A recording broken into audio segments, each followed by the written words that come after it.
So, Brother Vincent, he selects people outside of the organism, of the organization. That's what he did when he reached outside of Judaism and grabbed the Gentiles. Now that makes me shout. I get a dance when I see that he reached outside of Judaism, because certainly they were the ones that were chosen. Certainly they were the ones that salvation was to come on first. That's why he told the woman whose daughter was sick, she says, Master, please, I'll eat the crumbs that fall from your table. He says, it is not meet for me to give bread to the dogs. He said, I'm supposed to give the bread to the house of Israel.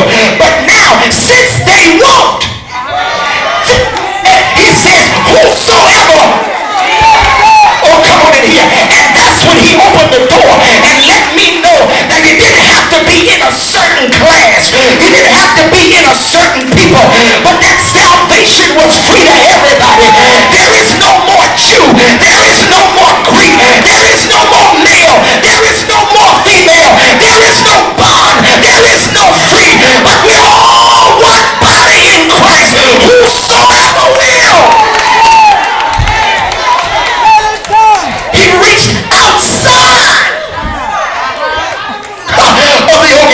Touch 3 people, Father, Son, Holy Ghost, and tell them that's when he reached me. Tell them that's when he reached me. That's why I act like a fool sometimes, because that's when he reached me. That's why I can't control myself sometimes. That's when he reached me. That's why I can't sit in my seat all the time. That's why I throw my hands in the air. That's why I cry when ain't nothing said, because that's when he reached me.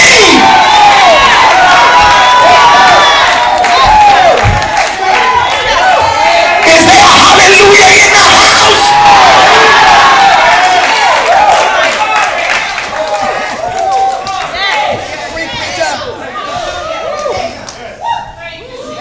So he chooses men from all walks of life, and he chooses men, Jacqueline, who would be teachable. Because in the organization there are many, who already know everything. So if you already know everything, then you're not teachable. So he says, let me not waste time trying to teach people who already know everything. He says, let me reach outside of the organization. And he gets men from all walks of life who are teachable, apt to learn. And so he does.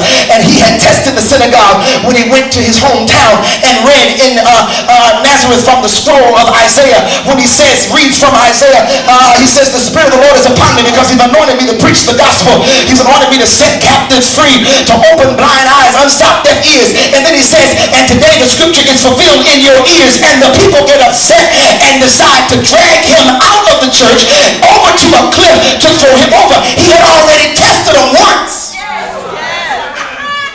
And so he says, you know what? Because their hearts have still not been open and their eyes have not been open, I will set my shop up now in Capernaum as opposed to Nazareth. Isn't it a shame sometimes your own people can't receive you? Isn't it a shame the gifts and the talents and the abilities that God has put in you are received the least by those that should be benefiting the most? Oh, you didn't hear what I said?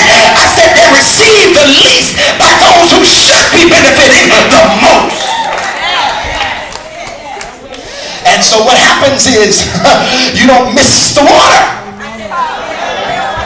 until the well run dry.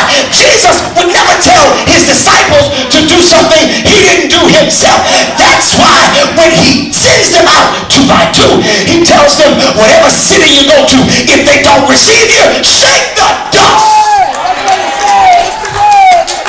Shake it off your feet and use it as a testimony against them. He didn't stick around trying to get the people at Nazareth to accept who he was. Stop trying to suck up the people and make them accept who you are. Stop trying to kiss up to them and signify and try to prove to them that you are who you are. If they won't hear you, he got somebody else who will. If they won't receive you, he got somebody else who will. If they